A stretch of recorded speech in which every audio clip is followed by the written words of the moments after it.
Yes, I do. Like at home, like music stuff in this. No, I mean, I'm not talking to myself, but I am of the, as I get older, I'm of the mindset. Yeah, I'm gonna create jokes for me and other people that. Sorry, Miss Barr. Good afternoon. Thank you for being here. It's 5:30 p.m. So it is time for the regularly scheduled meeting of the Statesboro City Council. My name is Sharon Barr. Oh, hey, thank you. Thank you for your attention. My name is Sherry Barr. I am the City Council District 5 representative. I've also been elected by this body as our mayor pro tem. In the absence of our mayor, Jonathan McCullough, this evening, I'll be presiding over the meeting. It's a dual role, so I still get to vote on things representing my district, but also get to conduct the meeting as impartially as possible. Thank you all for being here tonight. We always welcome local folks to come and see what's going on at City Council and express your opinion. So we're happy to have you here. When we come to the item on the agenda that most of you are interested in, I'll be glad to review kind of the rules we have in our ordinances about how we carry out these public hearings. So we'll get to that shortly. But thank you for being here. And we're calling the meeting to order this evening, and we will ask for our invocation and pledge of allegiance from Councilmember Venus Mack. Bow your heads. Dear God, we come to you tonight asking for guidance, wisdom, support as we begin this meeting. Help us to engage in a meaningful discussion. Allow us to grow closer as a council and to nature the vine of this community. I ask these things in your name. Amen. I pledge allegiance to the flag of the United States of America and to the republic for which it stands, one nation, under God, indivisible, with liberty and justice for all. Thank you, Ms. Mack. The next thing on our agenda is the recognition and public presentation, and I call on our Statesboro Police Chief, Mr. Mike Broadhead, to make this presentation. Good evening, Mayor Pro Tem and Council. Tonight I have with me Corporal Josh Harris and Advanced Police Officer Orion Waters. These two men are going to be recognized this evening for saving a life, but I would be remiss to not also add in two citizens that were involved in saving that life, Bailey Brown and Whitney Dame, who have been previously acknowledged by us at the police department, but were unable to make it tonight for this, so I wanted to include their names as well. So a loved one of those two ladies, they found her unresponsive in bed, unconscious and not breathing, no pulse, and they immediately began CPR and called for help. Officer Waters was the first officer to arrive on scene, helped them get her to the floor, and helped them, started taking over CPR with them and co-CPR'd with them, and then Corporal showed up and helped them, jumped in with CPR, and so the lady was shipped by EMS and ultimately was revived at the hospital. So the doctor gave full credit to the effective CPR that was done to keep her alive until they could get her revived back to the hospital. So we just want to really publicly recognize them for their hard work.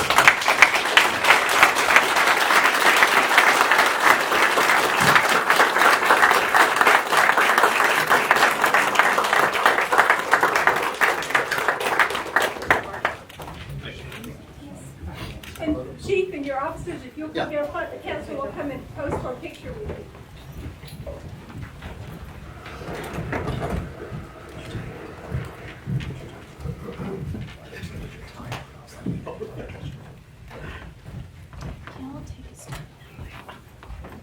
Half a step, full step. I think you're good.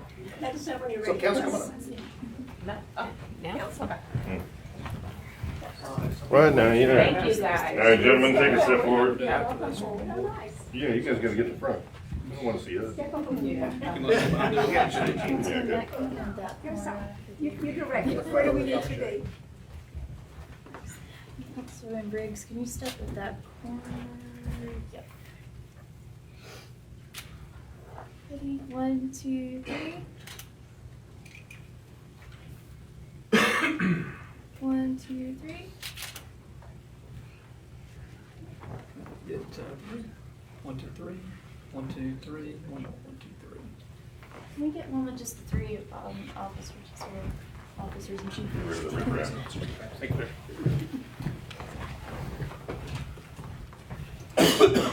1, 2, 3.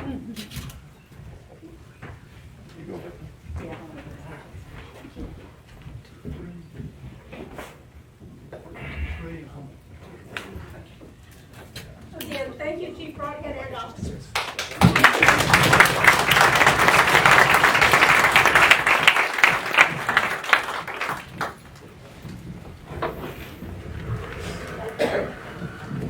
The next item on the agenda is the first session of public comments. Mrs. Harden, do we have any public comments for this portion? No, Madam Mayor.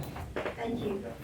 And next, I need to call for consideration of a motion to approve the consent agenda. The consent agenda this evening is the approval of minutes from our April 4 council meeting and from our April 4 executive session.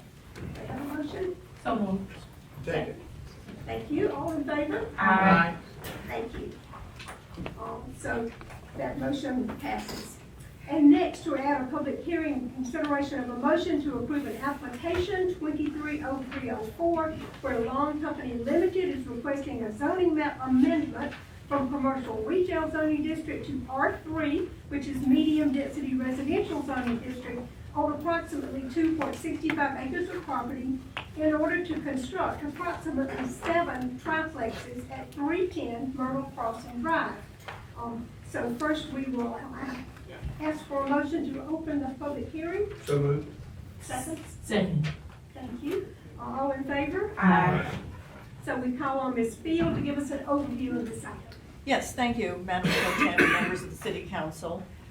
Long Company Limited requests a zoning map amendment from the CR Commercial Retail Zoning District to the R3 Medium Density Residential Zoning District on approximately 2.65 acres of property in order to construct approximately 7 triplexes at 310 Myrtle Crossing Drive. Currently, the property is a vacant lot at the edge of the Myrtle Crossing subdivision and the city limits. On the parcel is the Myrtle Crossing Professional Center sign. The development of the area was originally developed with the idea of a transition from commercial development to a lower density office use, which currently exists, to the single-family subdivision. And I'll show this graphically to you as well. So, as you can see, outlined in red is the subject parcel. The future land use map shows this parcel to be in the commercial redevelopment area number 3. And then you'll see the zoning here, and you can see how the whole area was zoned so that in the front on those 2.65 acres in question, it was zoned for commercial retail. And then behind it was a less intense use of office. And then behind that subsequently was a residential subdivision zoned at R20, so that you had decreasing levels of intensity of land use as it went along. The subject property is shown on the top left, the property to the north on the bottom right, the property to the west on the top left, and the property to the east, which shows the existing office building, is on the bottom right.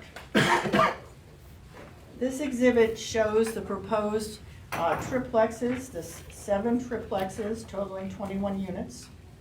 I should also note that this proposed development is along a very busy highway.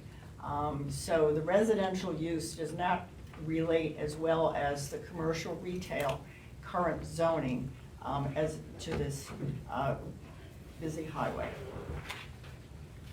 Therefore, staff does recommend denial of RZ 23-03-04, as it is staff's position that the proposed use is, number one, inconsistent with the city's comprehensive plan, as well as the fact that it does not, the proposed use does not relate, as I mentioned, to the very busy highway in front.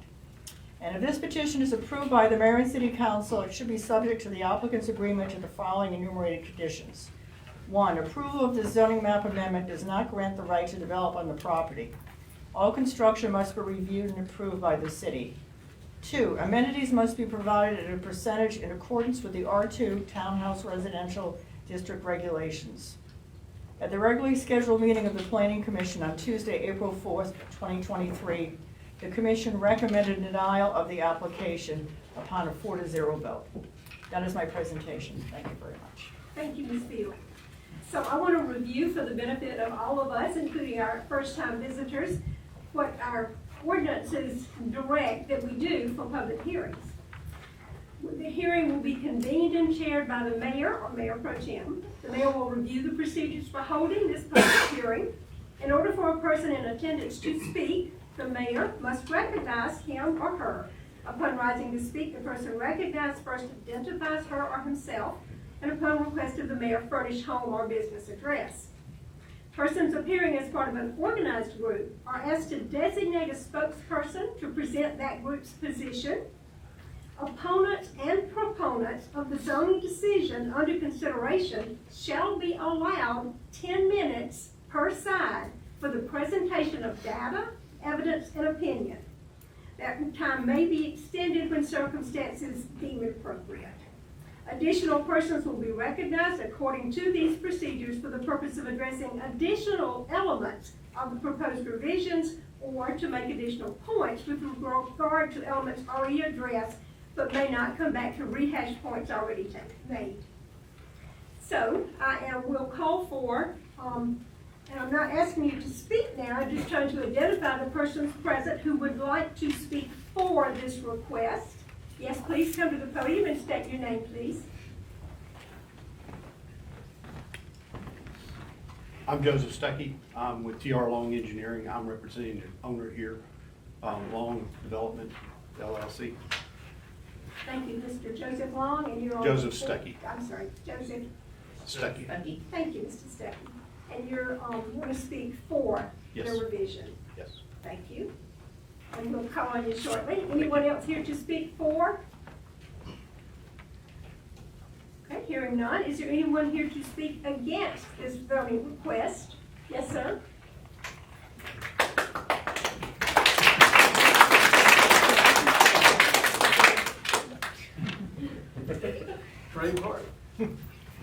My name is Vincent Borkowski. I'm a member of the Myrtle Crossing Homeowners Association, Thank you, Mr. Volkowski. and I live at 407 Myrtle Crossing Lane.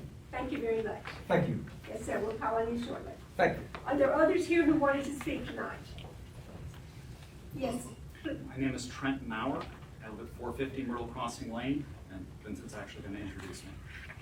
Thank you. And Mr. Maurer, you are speaking for or against the Against. motion? Against, okay.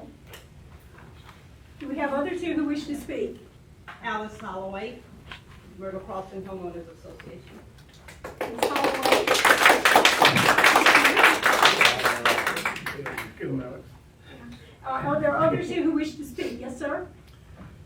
William Meyer, 455 Myrtle Crossing Lane, and I'm opposed. So now I'd like to speak. Thank you, Mr. Meyer. Do we have others here who wish to speak on this matter? Okay, so as I just read for you, what we need to do is allot 10 minutes to up to 10 minutes to each side. So do the four of you who want to speak for the motion, speak against the motion? Have you elected a spokesperson? Do you want to try to talk for 2.5 minutes apiece? How shall we do this? Y'all get to decide, but we have a 10-minute limit. Yes, sir. May I speak? Yes, sir. We have prepared statements, and myself, Trent Maurer, Alice Holloway, together they will combine about 9 minutes. Okay. So, I deflect to you. oh, you defer? Okay. Defer to you. He defers to me, so we'll make it under the 10 minutes. Okay, well, I'll call on you when it's that time, and then if there's minutes left and others want to speak. How about that? So do we get everybody who wants to speak either for or against this request? All right, and then I need a motion to, whoops, we need to hear from them. For or against, it doesn't matter which. Let's call on the, Mr. Borkowski, will you come please? And,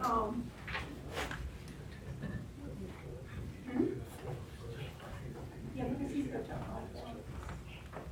Thank you for his vote.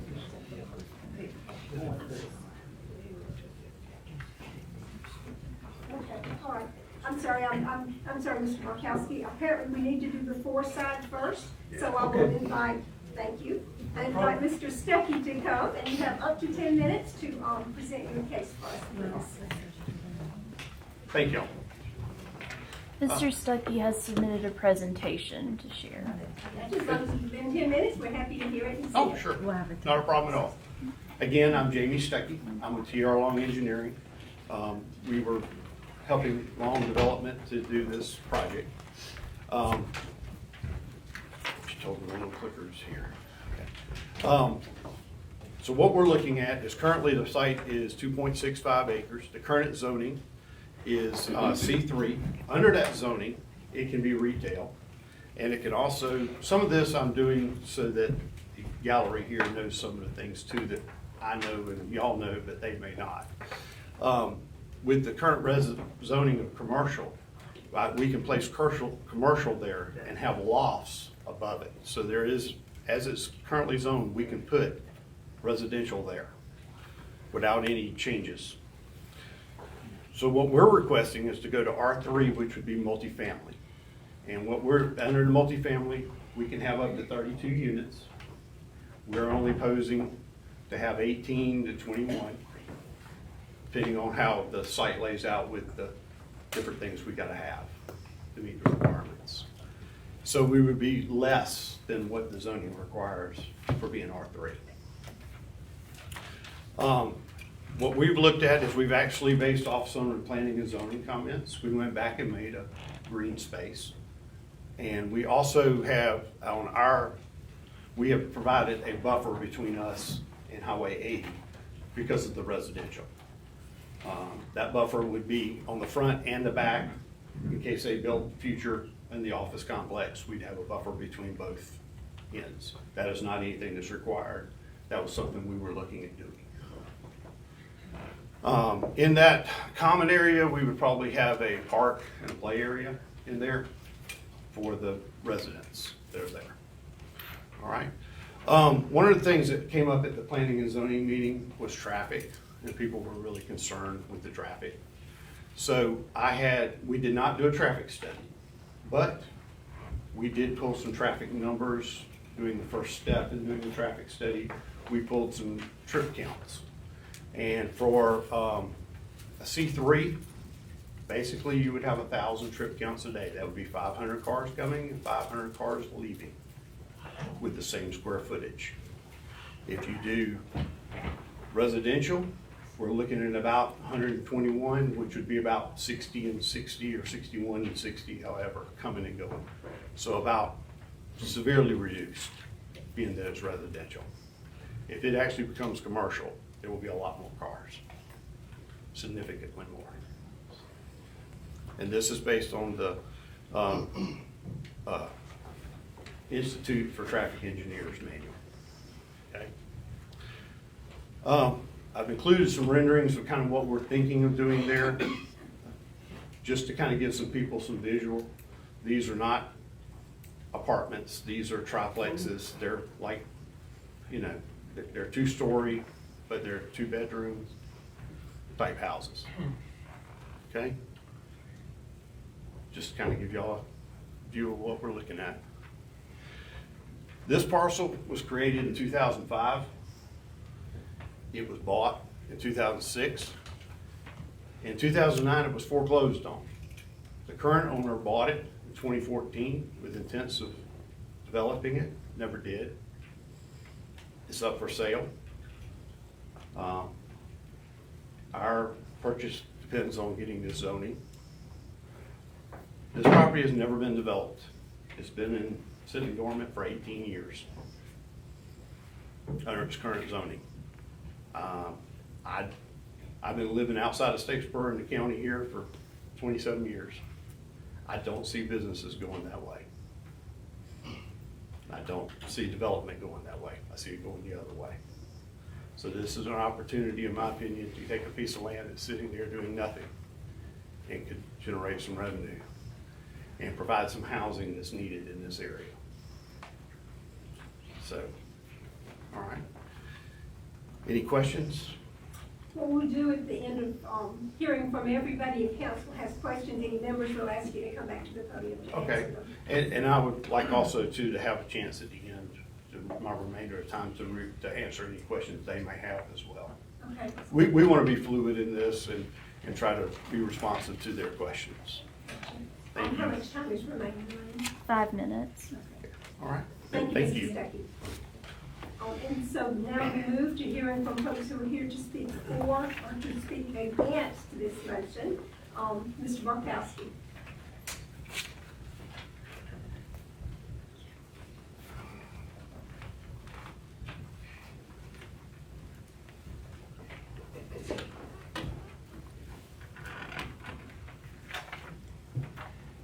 Good afternoon, Mayor Pro Tem and members of the City Council. My name is Vincent Borkowski and I live at 407 Myrtle Crossing Lane. I'm a member of the Myrtle Crossing Homeowners Association. And I am here today with friends and neighbors of the HOA. I am here today to address the concerns that we have regarding the proposed rezoning.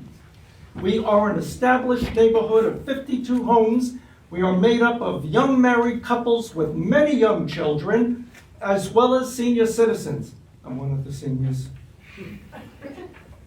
We made an investment to move into Myrtle Crossing, and we are proud to live here as long-term residents and proud to contribute to the success of Statesboro. We support the local businesses of the city with our dollars. When we moved to Myrtle Crossing, we knew and understood there was a piece of property at the Route 80 entrance that was to be developed as commercial retail.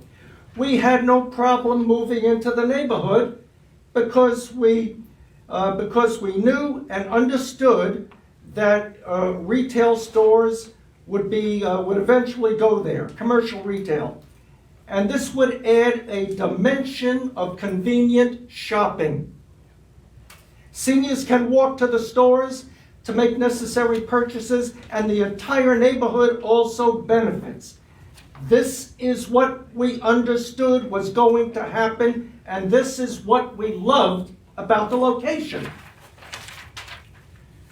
You will note on page 7 of 11, item 7, bullet 7 of the Development Services Report states, new taxes will be created for the city, but Myrtle Crossing property values may not increase. The HOA is asking why. Is it because the quality of triplex apartments in comparison to the nearby homes can have a negative impact on property values? Is it because rental properties are not always kept up by the landlord? Is it because renters are transient and here today and gone tomorrow? They have no vested interest. They have no reason to be dedicated to the success of the neighborhood or Statesboro. Future home buyers may not look to Myrtle Crossing as a neighborhood to raise their families. As a result, Myrtle Crossing resale values will suffer, and tax receipts for the city will also suffer. There will be no tax advantage to the city. I ask and request that you vote against the proposed rezoning. Thank you. Thank you. Ryan, how much time do we have in the 10 minutes? 6 minutes and 34 seconds. Okay, well, there are others who said they would like to come and speak to us. You ready? Good afternoon. My name is Trent Maurer. I live at 450 Myrtle Crossing Way, along with my 6-year-old little girl, my 4-year-old little boy, and one sweet old dog.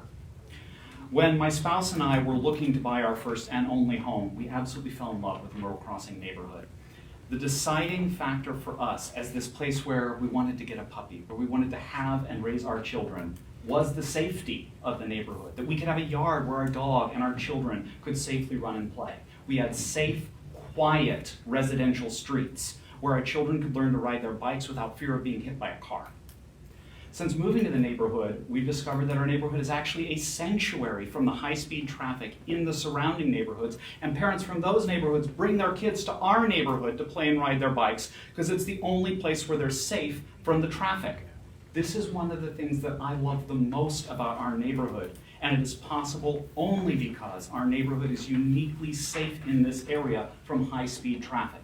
And it is that safety that is endangered by the proposed rezoning. And it is for that reason that my neighbors in the Myrtle Crossing neighborhood have asked me to speak today against this proposal.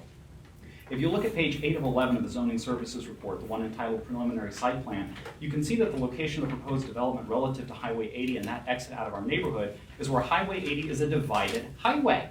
That means you can't turn left at that point and head into downtown Statesboro. Instead, anyone who needs to travel to Statesboro has to travel all the way through our subdivision over to the other exit at Zetterauer Road and take Zetterauer Road to the stoplight at Highway 80. We have 52 homes in our neighborhood. We all use that exit. Proposed triplexes would add up to 21 new households that have to use that same exit.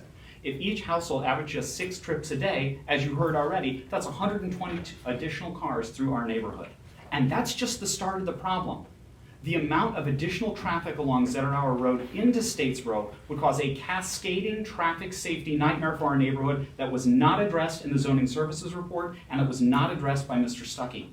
At the stoplight at Zetterauer Road and Highway 80, where we all turn left to head into Statesboro, that left turn lane is incredibly short, and it cannot be expanded because there are occupied businesses on both sides. The existing traffic there is already so high that it backs the traffic up past the point where Zetterauer Road goes from 2 lanes to 3 lanes, including a turn lane. And as a result, that left-turning traffic blocks those who want to turn right on 80 and head out to William James Middle School from doing so. So what happens is that this then creates a situation where they get stuck and get impatient. And if you look at the Google Maps data for traffic, you can see that that intersection is almost always in the red, even at 7 and 8 at night, because of the significantly slower traffic flow at that intersection. And this is where the problem cascades and has not been accounted for. Drivers headed out west on Highway 80 towards William James Middle School can cut through our neighborhood to the other exit directly onto Highway 80. This cut-through traffic typically ignores our posted 25-mile-an-hour speed limit and usually rolls through and sometimes even blows past our 2 posted stop signs. It's already something of a safety hazard now. Now, what's going to happen when dozens and dozens of extra cars from this proposed new development start backing up that left turn lane at the intersection? How much more is that going to back up that traffic? How many more drivers impatient to get on the Highway 80 are going to discover that they can bypass that stoplight by cutting through our neighborhood on the exact same route that all those new residents are leaving our neighborhood? The streets in our neighborhood were never designed to handle that volume of traffic. As residential streets, both sides have trash cans, yard waste for city pickup, and vehicles parked, yard and lawn crews, deliveries, service and maintenance trucks. This reduces these streets to effectively 1 lane much of the time. And these obstructions make it impossible to see pets and small children who might unexpectedly step into the road. A child whose ball bounces into the street. A child who loses control of their bike. A kid who thinks they're gonna miss their bus and runs across the street. With potentially hundreds of extra cars through our neighborhood every single day because of the cascading traffic problem this development would create, it's not a question of annoyance at traffic congestion. It's the probability of tragedies like this that concern me. The children of our community deserve to be able to play in their neighborhoods without fear of being hit by a car. I urge you, please think of our children, my little girl, my little boy, my dog, and deny this proposed rezoning request. I'm now going to turn it over to introduce you to my neighbor, Alice Holloway, to present you with our formal petition.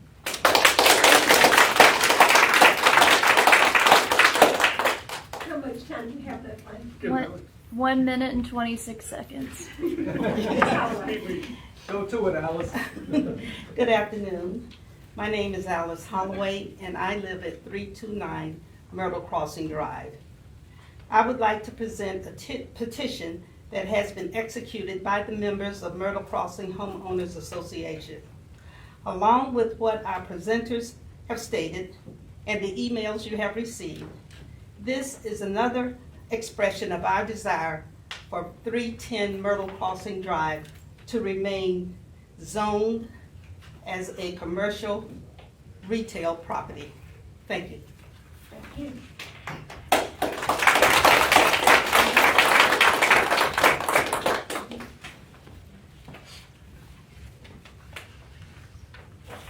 Thank you.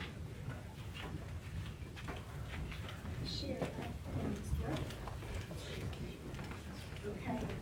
So I think we have heard from everyone who wanted to speak for or against the request.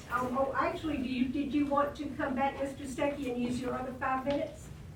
We can still call on you for questions later, but you're welcome to use up your 5 minutes.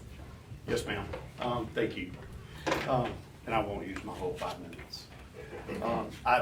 There were some concerns about the traffic and some other things mentioned, and we have looked at those issues. And the issue is, if it stays commercial, that issue is going to be 10 times what it's going to be if it's residential. Because there's going to be 10 times more cars there on a daily basis. So their concerns are going to be much more concerned. Because if this stays commercial, we could very easily put in a strip mall with lofts above it and achieve the same goal. So I'd be glad to, I don't see this in reducing their property values. I think if you did a strip mall there, somebody puts in a vape store or some other thing or some other business that would decline their property values just as easily, because it could attract the wrong people.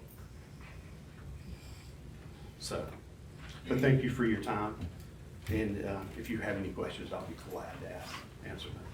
Thank you, Mr. Stuckey.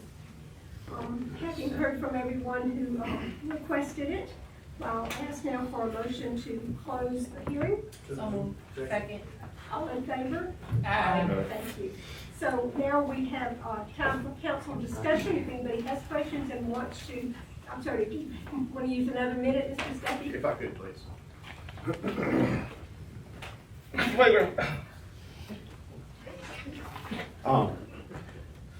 If you wish, we can table this so we have time to discuss this more with the homeowners association. We would be glad to do that. Thank you. So, count, go ahead. I'd like to make a point of privilege. If he's up speaking, you need to respect him. So these outbursts that are coming from the people that are against this, I don't like that. So please be respectful. He's been respectful to you, so I expect that same respect for him. Thank you. Thank you, Ms. Chambers. So, council, we can get our attorney to advise us on this. We do have a request that this whole thing be tabled, that the request be, is it requested it be withdrawn? No, ma'am. Just to the next meeting, so that we have time to meet with the homeowners and discuss this and try to appease them. We want to be fluent in this. We want to be good neighbors if we do this. So my understanding, and you can clarify, do you want to say something, Mr. Penny? Okay, my understanding is that when someone comes with a petition that is likely to not pass, if we vote on it and we vote no, they can't come back for 6 months. If they choose to withdraw it, then they just walk away and they can come back whenever they want to. Or they can ask us to table it. And so we have 3 options here, Kane, is that right? That's correct, Help Madam us. Mayor Pro Tem. Council can move to table. Council can to move to table for a definitive time until that May 16th meeting. Council can vote to deny the application, or council can vote to approve the application. So there are 3 options on the table. Okay, thank you. Council, any further questions or discussion? Which would you like to do? I wanted to ask Kathy, could you just outline just briefly again why the staff recommended denial? Yes, certainly. Because that's typically separate from the Planning and Zoning Commission's vote, so just Yes. curious what the... Well, there were 2 items. If you could scroll through my presentation again, would you mind, Wayne? If you can go back a little, right there, yeah. The first is, one more, sorry. Right there. The future land use map shows this to be in a commercial redevelopment area. And the reason it is in the commercial redevelopment area is because it fronts on a major highway. And so you will notice that the established residential neighborhood, which is in green, is behind it. And so that was one of the points that I made, is that it's inconsistent with the fact that it fronts on this major highway. It's inconsistent with the future land use plan. And then if you look at the zoning, you'll see that the zoning is consistent with the future land use plan in that it shows it to be commercial, retail in the front, and then lower density in the back with the office, and then lower density with the residential. So that's why. And to be clear, there is a piece of property that does have like, what, 2 or 3 apartments on it that's there. But again, now that it's a 4-lane divided highway, residents right up to the highway, it's just bad development practice. It's bad development practice, and you'll notice, you'll see there's an HOC, which is the yellow, which is just to the west, to the southwest, and that really reflects the fact that those uses relate to a highway, and as HOC. The CR is sort of a less intense commercial use, more for smaller shopping centers, that type of thing. HOC is much more heavy, could be gas stations, it could be other more intense highway-related uses. And so we don't see a residential use along this corridor at all.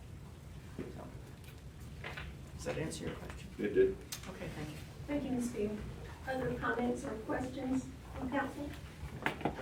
My only concern with development going into this area, because I travel that area all of the time, is how close it is to the highway. That is a big concern to me. Yeah, that's a big concern to me, how close it is to the highway. But at the same time, what I'm hearing from the citizens of Myrtle Crossing is that you want your kids to be safe, but you don't want other kids coming into your community. No. That's what I love about our community. Okay. That's not Because, true I at all. mean, because they're trying to put, other housing there. And so the main thing I heard was, our kids. So I'm just trying to get clarification as to what it is that you're speaking to. Thank you, Ms. Chambers. I think the misunderstanding, Mr. Marlard spoke about neighborhood children nearby coming to his neighborhood. You're thinking of the potential families coming to Statesboro looking for homes. Right. Those children. Yeah. It's dangerous for them too. It's too close to the highway. Yeah. That's the very first thing, when I first saw that sign, the very first thing I saw, that I thought of, and I said to my wife, is I said, they want to put it here, right next to a 4-lane highway? Thank you, Mr. It's Meyer. too dangerous. Actually, in order to try to keep this as orderly, and I appreciate everybody's cooperation with that. So at this point, it's a council discussion, so we're not looking for input anymore unless a council member is asking a question of somebody who's already spoken, just to clarify the process. Kathy, I have a question. How much of a role does the buffer play?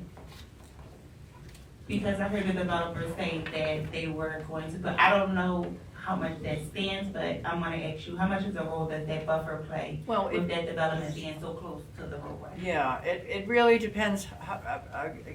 Can you put up his presentation? How wide is that buffer, sir? 25 feet. 25 feet, and it would be up to to Richard Smiley, who administers the tree ordinance in terms of what type of vegetation it would be. I'm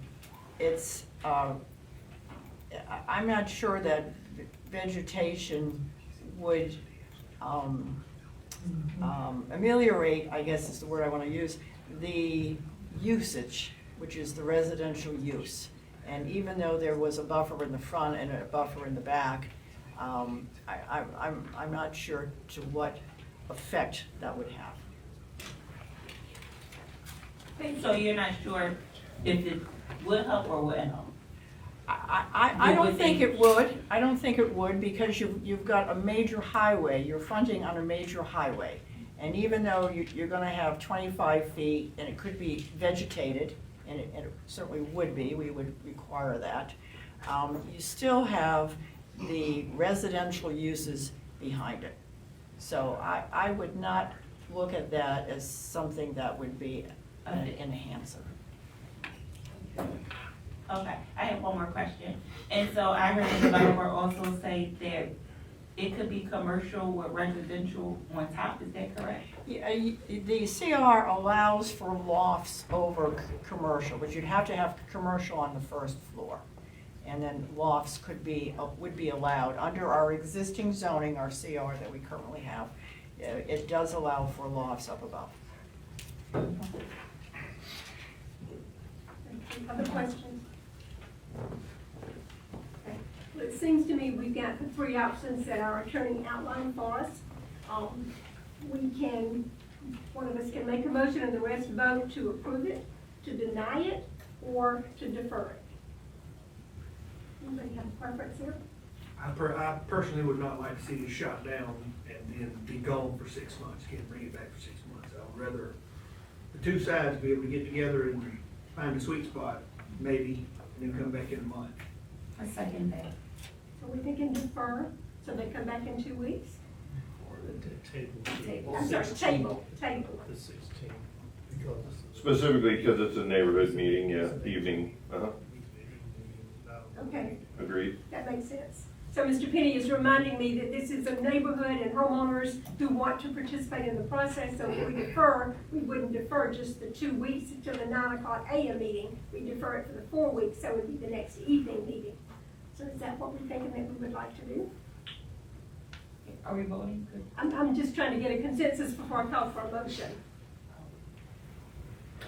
Or they could withdraw. Would that be Now, 6 if they don't want to withdraw, but defer and defer 4 weeks. We can withdraw on For there. 4 weeks. Yes, that would give us time to meet with the homeowners association and discuss the issues and see if we can come to a resolution. Thank you. I like, that's a democratic way. Well, I make a usually motion. too, oh, I'm sorry. I was just gonna say, usually when the petitioner asks for an opportunity to, hold off on the vote, I'm inclined to do that. That being said, I mean, I think they have to be clear, they've got a steep hurdle to overcome with this homeowners association. So, I mean, certainly willing to give you the opportunity, but I mean, if the same thing happens in a month from now, I think you're gonna know where we're gonna go. We'll live with what we get. Yeah, I understand. And you guys are in the process of purchasing the property, right? That's right. Yeah, okay. So, yeah, I'm with you, Councilman Riggs. Give that, since it's the petitioner asking for that, give them the opportunity for a month. But I'll just tell the homeowners out there that they're gonna see some substantial changes in order to change a staff recommendation or my inclination to vote no. So there you I'll go. make a motion to defer. I'll second. For what? Table. Table to May 16th. Okay, so we have a So May motion from Mr. Riggs to defer, table for the 4 weeks till our second meeting next month. Second. To our second meeting. And do we have a second? I was second. Thank you. All right, all in favor? Aye. Okay, so effectively what this means is y'all can get together and then we'll hear this again. We're not approving it, we're not voting against it. We're giving y'all another 4 weeks to deal with it and then come back. Thank you. You're very welcome. Thank you everyone for your attendance. If you're here for that purpose only, you're welcome to leave, but we will continue with our business. So if you have conversation, please take it downstairs so we can continue our business. Thank you all for attending. Let me take 2 seconds to let the room clear.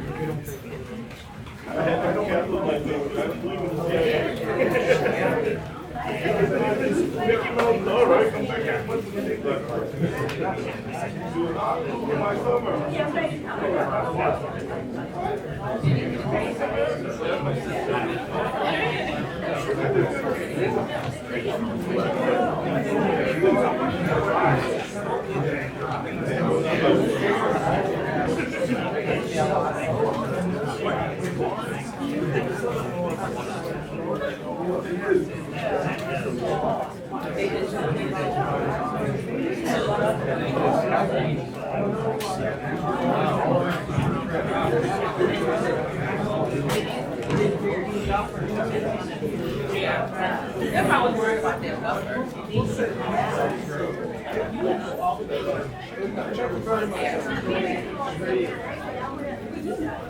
They're open here, yeah. I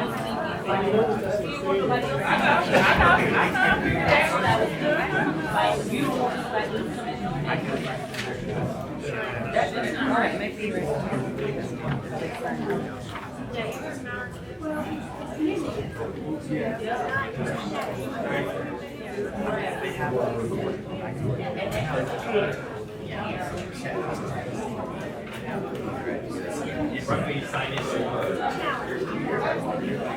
On the top right there.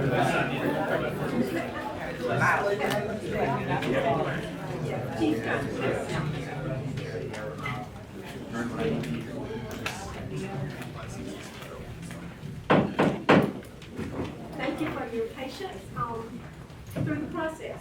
The next item on our agenda is item number 7, which is a public hearing and consideration of a motion to approve an alcohol license in accordance with the City of Statesboro Alcohol Ordinance Section 613A for the PSH Stadium Development at 100 Tormenta Way. This is an event venue type. So I need a motion to open the public hearing. So moved. Second. All in favor? Aye. So the public hearing is open, and I want to call on the different departments of the city to see if they have any further comment regarding the application before us. Planning and zoning, have anything? No issue. Thank you, Ms. Field. Fire inspection? No issue. Thank you, Chief. Chief Broadhead? No issue, ma'am. Thank you. And City Attorney? No issues. Thank you. And so this again is a public hearing, so we call to see if anyone wants to speak for the request. Is there anyone here to speak for the request? Thank you, Darren. You want to identify yourself, and then we'll call on you in a minute. Yeah, Darren Van Tassel, and the managing partner for PSH Stadium Development. All right, thank you, sir. Is there anyone else here to speak for the request? Anyone here to speak against the request? Okay. So if we can hear from you now, please. Thank you, Mayor Pro Tem and Council. I'll be brief. Just so as a clarification, this is the alcohol license being sought for Tormenta FC Stadium, where the pro soccer team plays. And as a reminder, as part of that tax allocation district that Council had some wisdom, I believe, to approve. And that is moving along nicely with the development in that area, and this is yet another step in that process. So I'll be available for any questions. Thank you. Thank you very much, Darren. So now a motion to close the hearing. So Second. Thank you. All in favor? Aye. Thank you. So discussion about the application. Mr. Boyer, we're discussing a request for an alcohol license at the stadium. No objections? Any other comment? Were there any objections? No. By staff? Okay. All right, then I'll call for a motion. Motion to approve. Thank you. All in second? Second. Thank you. And all in favor? Aye. Thank you. Congratulations, Darren. Next on the agenda, item 8 is a consideration of a motion to approve Resolution 2023-18. This is a resolution of the City of Statesboro Mayor and Council to permanently change the polling place, the Statesboro 1 voting precinct for William James Educational Complex to the Louetta Moore Building. Before we call for discussion and a motion, I want to recognize Lawton Sack. Where'd you go? There you are. Okay. Then ask you to come up and identify yourself and share your comments with us. Thank you, Mayor Pro Tem. My name is Lawton Sack. I am a member of the Bullitt County Board of Elections and Registration. I am here this evening as both the city and the county are being impacted by this change of location of the voting precinct for the Statesboro precinct. At our meeting last Monday, the Board of Elections made the decision to table this vote so that we can have time to make sure that this is the best location for this permanent change for the voting precinct. I have spent the last week looking at various locations, having conversations with the Board of Education, Charles Wilson, working with the county, also having discussions with them. I'm here tonight to ask for the City Council to do the same and table this for 1 month so that we can work with the city to come up with a joint location for this precinct. We have no desire for the city to vote in one location and the county to vote in another. So we just kindly ask if we can work on this together, come back together sometime in May and continue this discussion until then. Thank you, Mr. Sack. I didn't realize that you were coming to ask us to defer. I'm sorry, what? And you're, I'm sorry, Lawton, you represent? I am on the Board of Election Represent the Board of for Election. Bullock County. Yes, sir. So I didn't realize that you were going to ask us to defer the vote, but I see somebody else here who had an opinion about that and wanted to share, so we'll ask Glenn Banneker to come and speak. Yes, my name is Len Chatika, and we've been working with the Board of Election Office here, as well as the mayor, concerned about not getting this move done to Loretta Moore Park. It has got plenty of parking. It is handicap accessible. Disability is for the voters in that area is the big thing. You have a gentleman who you've seen around in that area ride his wheelchair at the little flag, Mr. Carter. He does not miss a vote. And if they move that to one of the other proposed areas, you're taking away the voting aspect of a lot of disabled people. So we recommend, and we will be prepared to defend this at the next BOE meeting, but we really recommend that you vote on the resolution tonight to change it. Thank you, Thank Mr. you. Chatika. So Oh, good. I was going to call on Kane to instruct us on what's appropriate response here, because I thought we were just voting because we have the authority to vote on when the city's going to hold their elections. So we can vote to approve this resolution. But we're being asked to wait so that for less confusion, we might come to agreement about a place? Is that what's happening? That seems to be my understanding of what's been presented. And yes, under the Georgia Code, it is council's discretion as the governing authority to set. However, as discussed, if y'all choose to, we would just need to renotice through the paper and have another public hearing if y'all wanted to go that route. And that's. I'd like to ask, what are some of the other proposed locations? Because I'll be honest, I don't even know where, with the exception of maybe one of the schools, I don't know where else you would vote up there.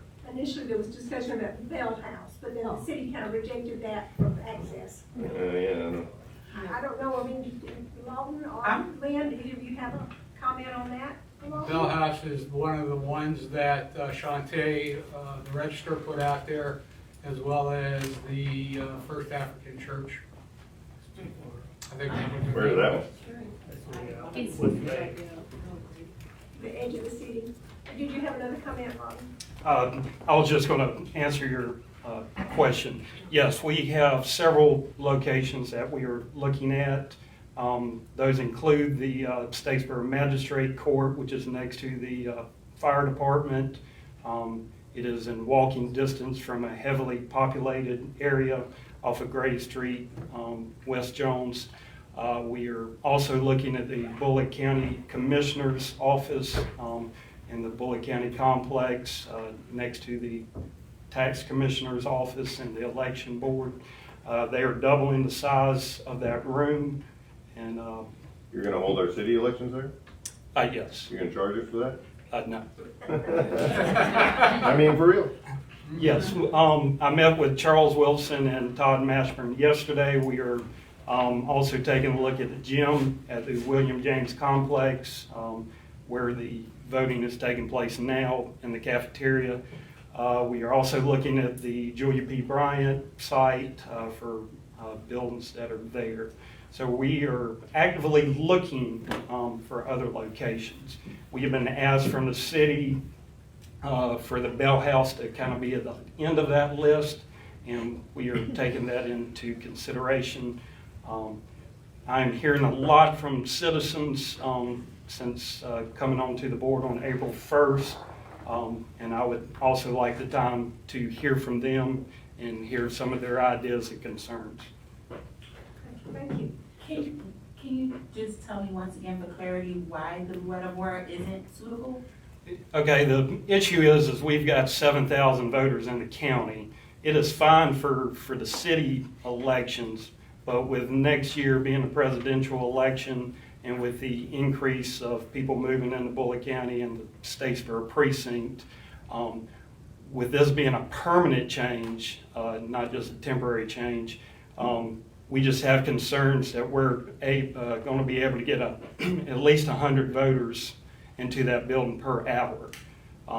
It is next to a playground, which is actively used every single day, which takes up a lot of parking in that area as well. We just want to make sure, since this is permanent, that we are making the best decision for both the county and the city. You said there's 7,000 registered voters in that precinct? Yes, active in. That would vote in the Statesboro William precinct. James? Yes, sir. Okay, that is a lot of people for Louetta Moore, I will say. I mean, it would be perfect for the city election, don't get me wrong, but that is a lot of people for Louetta Moore. 100 people an hour, but that doesn't even include the fact you're gonna have higher traffic at 8 o'clock and higher traffic at 5 o'clock. But the That's a lot of registrar people. from the Board of Elections says she is not concerned at all about the space for Loretta Moore For the or the county? parking. Okay. Wish we had some kind of report or something. Yeah. So, Kane, my understanding is we could vote and then city elections would be held there. But we're being asked to wait in hopes of there being another location that could be multiple, for multiple elections. 14,000. I'm sorry. I'm not, If we defer, and we would defer, if we defer because the Board of Elections is saying, we want to come back to you with another suggestion that could work for the city and for the larger county and national.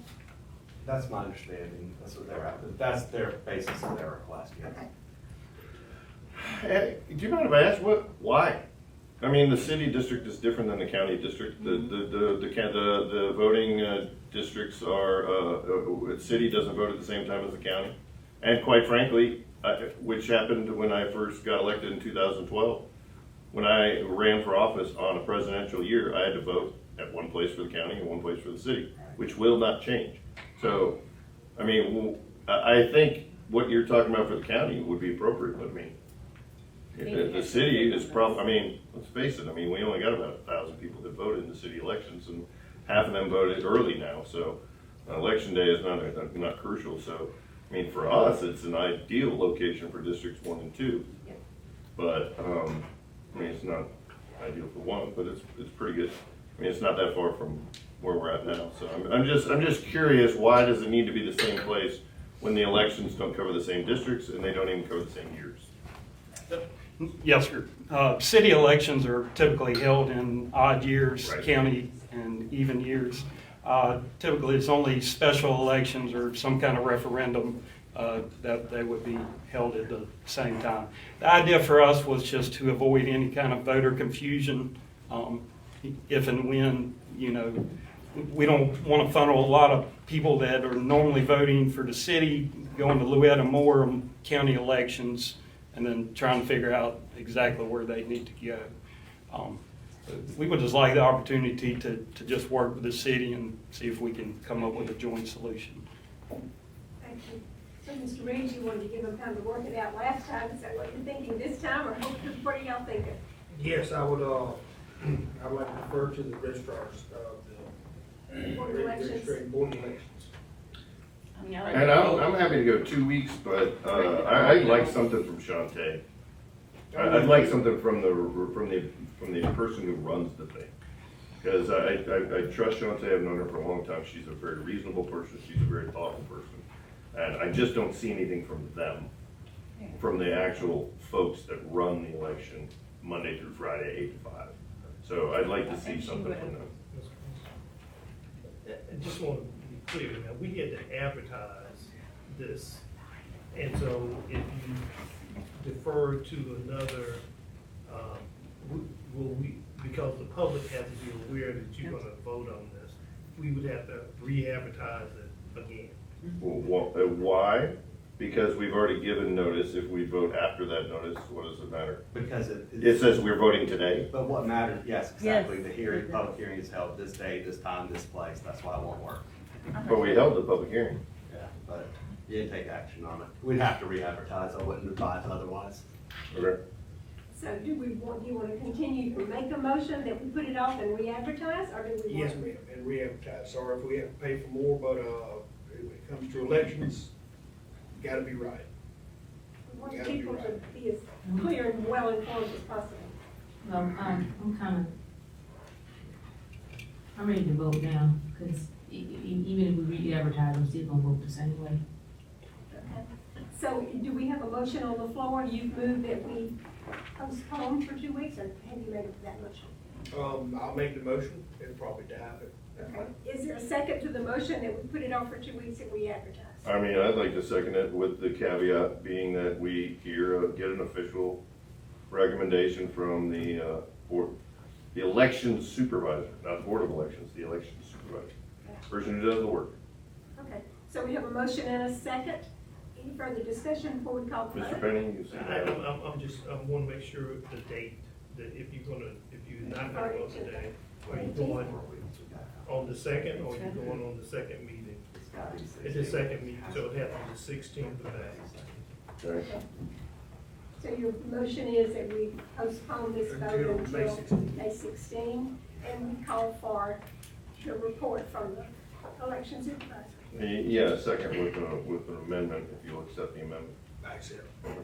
Okay, so we have a motion and a second. All in favor? 1, 2, 3. Okay. I'll vote. So it carried, that motion carries, and we're postponing for the, till the 16th, and we'll have to re-advertise it. I wanna make a note that I'm sorry. I'm opposing. I'm sorry, opposing? Who voted for? I'm sorry. I'm against, I really want to. 2, 3. So we have 3 voting affirmatively and all opposed. Aye. Okay. So we have 3 for and 2 against, so the motion carries. And I want to be real clear. For the city, I'm happy with it being at Livonia Park. I really am. But at the same time, I don't see anything from the people who are doing the work.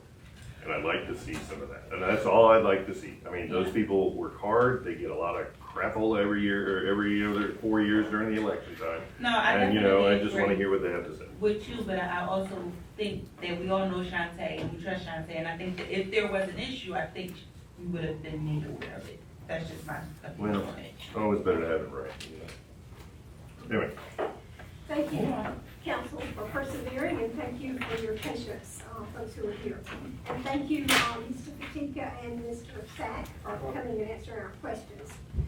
So we'll move on to item number 9 on the agenda. This is consideration of a motion to approve resolution 2023-19. This is a resolution to award a contract to Gilbert and Associates to provide grant writing and administrative services for the fiscal year 2023 Community Development Block Grant. Tell us about this. Mayor, members of the council, we are asking for authorization to approve Gilbert and Associates, and what they will be doing is preparing the grant application for CDBG and specifically, this project, the grant application will be targeted at the Whitesville community. And so we are recommending that you approve contract with Gilbert and Associates. And what that will do is, it will also get the application written, and if we should be successful in getting the grant, then administration of that would be based on a percentage, no more than 6% of that grant. And so we're recommending tonight that you approve that so we can get started on that process. I believe the application is due in June, and so we're asking you to approve that. Thank you, sir. Are we paying them something up front? $8,500 will be the cost of the proposal. So if I'm understanding correctly, we're voting to spend $8,500 to get them to help write the grants. And then if the grant is successful, then they come back and that's built into the grant. Yes. There are additional fees. Yes. Thank you. Any further question or discussion? And their administrative fee is only 6%? Can't be any more, that's by the grant. Ah, Says okay. Any question or discussion, I council? just know in past CDBGs, some folks have wrote the proposal with the understanding that they'd get paid if they got it. So I realize it's only $8,500, but still. It's the only proposal we received. Sorry, say it again, It Jason? says the only proposal we received. Why is that? Just everybody's busy and no one wants this type of work.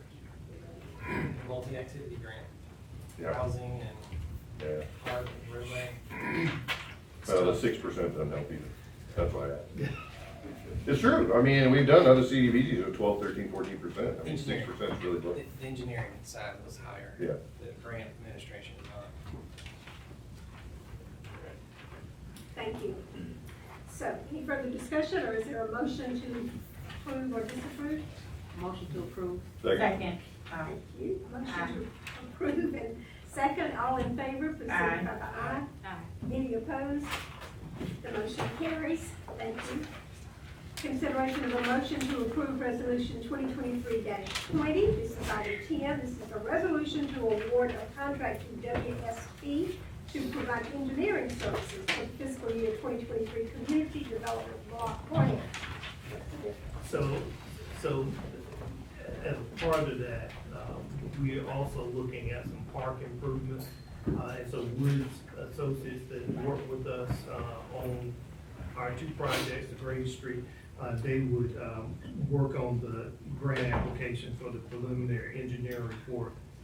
And their fee is higher, it's like 12%, but for the proposal, the grant application is only $4,000. And so again, we would recommend approval. The grant application is for $1,250,000 for the CDBG grant. And again, we just recommend approval of WSP for this project. Any further discussion or question? Are there plans to move forward with the park if we don't get these grants? We do, if we don't get the grant, we've set aside $200,000 out of our ARPA funds for that. And so then it'd be a matter of us budgeting as we go along. This grant would help us in a long way. It would help improve the park. It would also help with the extension of Raymond Street. And so we will keep trying, but if we get the big one, it'd be nice to get a big one because in the last few years we haven't gotten in it. And it would also include some housing improvements. Well, fortunately, you've got the low income points locked up over there, so. For better, for worse. Yeah. So we're voting to spend $4,000 for this firm to make application, try to get the big grant. Yeah. Any further discussion? If not, I'll ask for a motion. Second? Second. So we're moving to approve? Yes. Okay, all in favor? Aye. Any opposed? Thank you, the motion carries. We're at item number 11, consideration of a motion to allow the Statesboro Fire Department to purchase 3 self-contained breathing apparatus, 18 cylinders, and 10 face pieces for an amount of $44,768.42 from Fisher Scientific. Mr. Penny? Mayor Pro Tem, I can't add a lot. I can only tell you the cost is $44,768.42. We do recommend approval. Thank you. It's a safety issue. We have to have this for our firefighters. Okay. Any discussion or question? If not, I'll call for a motion. So moved. Second? Second. Thank you. All in favor? Aye. Any opposed? Okay, so it passes unanimously. Are there opposed breathing? Yes, we want our firefighters to keep breathing. I'm just saying. Item number 12.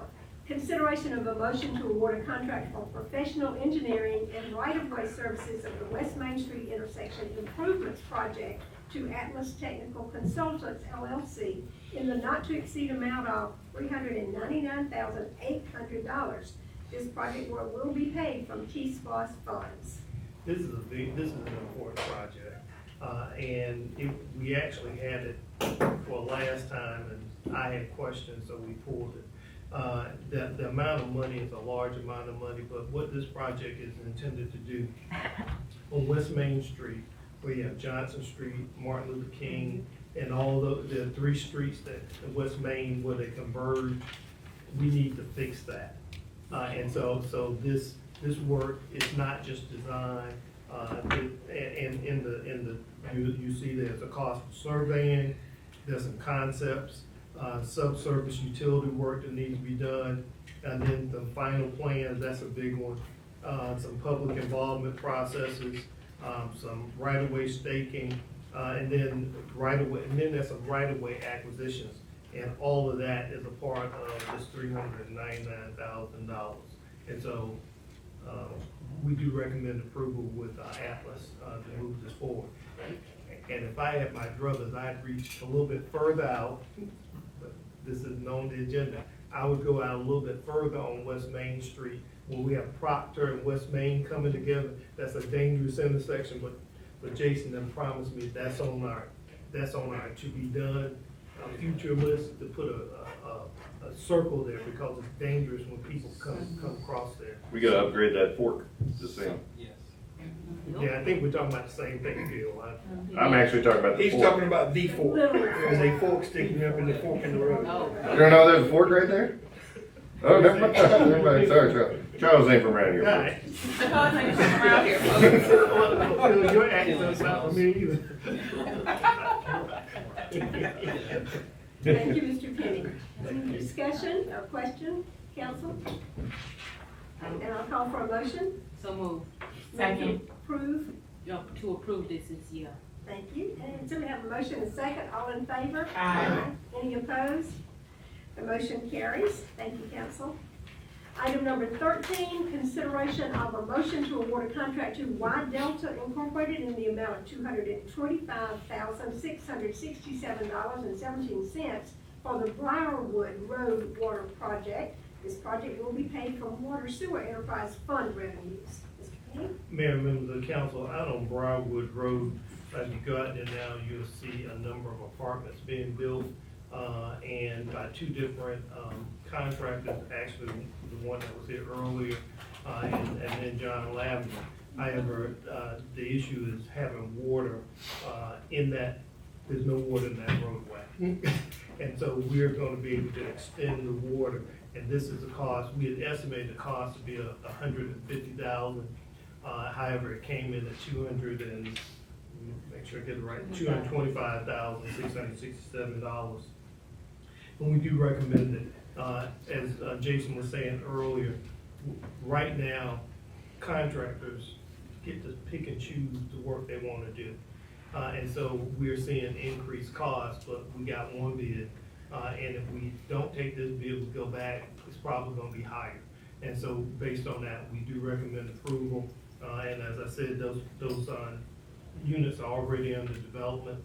And we told them that we would recommend extending water in that street. And so that's what that is for. And Y Delta is someone we dealt with before. Oh, yeah, Y Delta. Concerns about that. They're a good contract. MFD contractor. Thank you. Any question or discussion, council? Then I'll call for a motion. A motion to approve. Is there a second? Second. Okay, thank you. All in favor? Aye. Any opposed? Okay, passes unanimously. That takes us to the item number 14, other business from city council. Does any council member have anything they would like to share? How about the business listening session? Dennis, you want to share about that? Oh, yeah. So we are having a business listening session Monday, April 24th at 6 p.m. Yes. So business owners, if you would like to come out to hear more information and give your opinion and be heard, I encourage everyone to come out. Thank you. You're welcome. Thank you. And it'll be right here in City Council Chambers. Yes. 6 on next Monday. Yes, ma'am. Thank you. Any other news or announcements that council members have? I just have I'm just gonna voice a concern, and that is, just this week we've had 5 shootings. and I guess one of them resulted in a death. And to me, a shooting is nothing more than it's a murder that they just missed. You know what I mean? So I don't like to take them lightly. But what I'm finding is, and this is historically shown as well, some of this stuff is coming because of bad actors. People pretending to be one thing, running a business, pretending to be one thing, and operating as something else. I mean, we have a church downtown that has a bouncer on nights, and they have parties. I mean, it's a church. I don't know about you guys, but I've never been to a church with a bouncer my whole life. So we have other businesses pretending to be something else, and they're acting like bars. It's the same problem we had with Rude Rudy's. It was a bar pretending to be a restaurant, and look what happened. I don't really care what businesses do, honestly. But you gotta be honest about what you do. You can't tell us you're doing one thing and do something else, because it's creating problems. 17-year-old kid got shot 100 feet from here. 100 feet. Right out the back. So, I mean, this is something that's, it's happened before, it's happened multiple times downtown, and it's happened historically. Businesses pretending to be one thing and operating as something else. We cannot allow these people to lie. We cannot allow them to operate under false pretenses. I don't care what they do whatever you want, but be honest about it. Be honest about it, because we have to deal with the fallout. You know, when a church has a party and a kid gets shot, it's still our police that got to show up, even though they aren't even paying property taxes. So, I understand our police are doing a great job. We have a culture of guns. I realize this is a bigger problem than Statesboro. I absolutely do. But we can manage what we can manage. And what we can manage is making sure that businesses operate in a manner that is truthful and in the best interest of our citizens. And that's all I can say about that, really. Between that and the apartment complexes that refuse to put up cameras, those are the two biggest problems we have. If we could get our business owners to act right and our apartment complexes to be responsible to their residents, if we could do those two things, we would see shooting in our community be a lot safer. And these are easy actions that we can take. I can't do nothing about the gun culture nationally, but I can do what I can do here in Statesboro, and we need to take those actions. So, appreciate that. Didn't mean to get all preachy. Could I say something? Yes, sure. And in one of those instances, one of the locations has been purchased, and the owners will start the process to make sure that the right licenses are in place. And you communicate with me, and that was that week that building had been purchased. But that was an event that the new owners weren't even aware of. Sure. And so the new owners, and not say anything bad about the previous owner, but the new owner is real concerned about how that location is used. And so they will be in the process of getting the business license for whatever it's gonna be. Well, I just know when I managed the conference center here in town with the hotel, I had somebody from my staff there because that's my property. And it's my, if something happens on the property, that's my insurance. And so when folks are just saying, oh, I rented it out and I don't know what they're doing. Well, you run an event center, it's your job to know what's going on. So either run it right or don't be in business. That's all I'm saying. Appreciate it. Thank you, Charles. Thank you, Mr. Boyum. So a couple of other announcements I was aware of. I just wanted to share that I understand that recently our Statesboro Police Department had an on-site certification process, and I am pleased to report that of the 414 measures that they were judged on, they were 100% on all of them. So thank you very much. And one other event coming up soon will be the longest table. Some of y'all may remember just before COVID, we had the longest table event. One borough sponsors it. We set up tables and donated food over here at Innovation Alley, and that's going to happen again on April the 7th. I'm sorry, no, that's going to happen from 4 till 7 p.m. I'm looking at 4/7. From 4 to 7 p.m. on Saturday, the 29th of this month, so it's a couple of weeks out. So please plan to attend. It's a fun event. And it's intended to be get conversations started, meet your neighbors, community-wide event. Do we have any other business from City Council? Hearing none, Mr. Penny will ask for your comments. Thank you, Mayor Pro Tem. Just wanted to call everyone's attention, council, in your FYI packet. So the packet's going to get a little bit thicker by us putting in minutes and things of that nature so that you have it. And then just want to call your attention to a draft policy for attendance. Because when y'all are appointing boards and commissions, you always ask about people's attendance. And then we said we would draft a standard operating procedure. So if y'all will look at those and let us know, we won't do anything until y'all have a chance to have a reaction. We might even schedule it for a work session just to talk through the attendance policy and the standard operating procedures. But I do want to call that to your attention. And on item number 13 on that list, street resurfacing, and so that'll be coming forward, but we'll try to balance it so we make sure that all the districts are getting similar work, and I think they're pretty close. The other, last thing I just want to mention, we've received an email from Virginia Ann Franklin in reference to a historical marker for the train depot. And so we will look at the process, but very interested in putting up a historical marker close to the art park. And as I understand, was the first train depot in that location. And so again, but we'll go follow the process, but I just wanted to bring it to your attention that I think it was either last week or the first of this week, we got an email from her.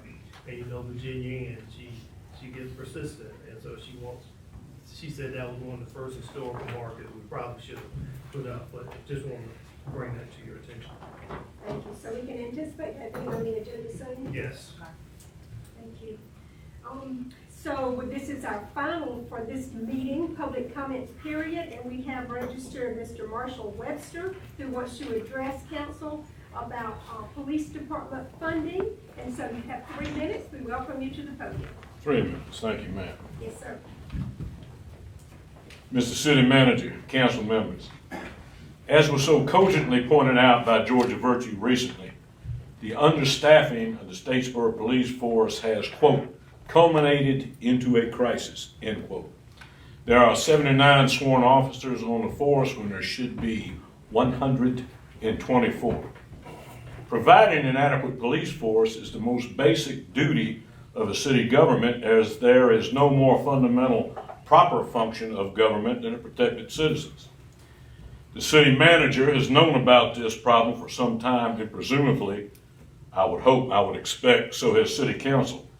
Yet instead of addressing this problem, you have seen fit to spend $500,000 on the park on the Blue Mile, which even Councilman Boyum said was a bad investment before, inexplicably, he voted for it. Further, you spent $84,000 on, quote, branding for new city logos and marketing materials, $220,000 in new spending for the city manager's office, and including an increase of $5,000 for just your travel expenses, $73,000 for architectural design services, for renovations to City Hall and Joe Brannon Hall. To make the situation even worse, y'all passed a blight tax on property in disrepair, which inexplicably you refuse to collect. Now, and to make things even worse, y'all are passing out these licenses for liquor stores right and left, which is not going to make the situation better. I hope you know. Your underfunding of the police department, which, let's be clear, is de facto woke progressive defunding of the police, is done hand in hand with your other woke measures, such as passing an ordinance which discriminates against white businessmen in awarding city contracts, and approving a marker which, in part, makes martyrs out of two black thugs who murdered an entire white family in one of the most heinous crimes in Georgia history. If you were deliberately trying to encourage criminality, particularly black criminality, you could not be doing a better job. Just look at what happened just a block over from here this past weekend. Council members, this is not Atlanta, nor is it Chicago, New York, or Portland, though sometimes I think y'all would have it so. Speaking of Chicago, I would suggest that all of y'all look at the video of what happened up in Chicago this past weekend and ask yourself, do you want that to come to our fair city? Stop this woke anti-police nonsense now. Okay, get your priorities in order.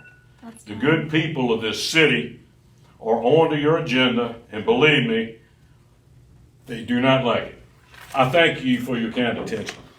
Thank you, Mr. Webster. For information, anybody who has anything they want to talk about, as long as they do it in a civil manner, can sign up with our city clerk for future messages, and we're happy to sit here and hear the opinions of the folks amongst us. Now I need to read that we, consideration of a motion to enter into executive session to discuss potential legal, I think we're talking about, to discuss potential litigation in accordance with OCGA 50-14-3B. So I need a vote to go into executive session, please. Okay, we've got a motion and a second. All in favor? Aye.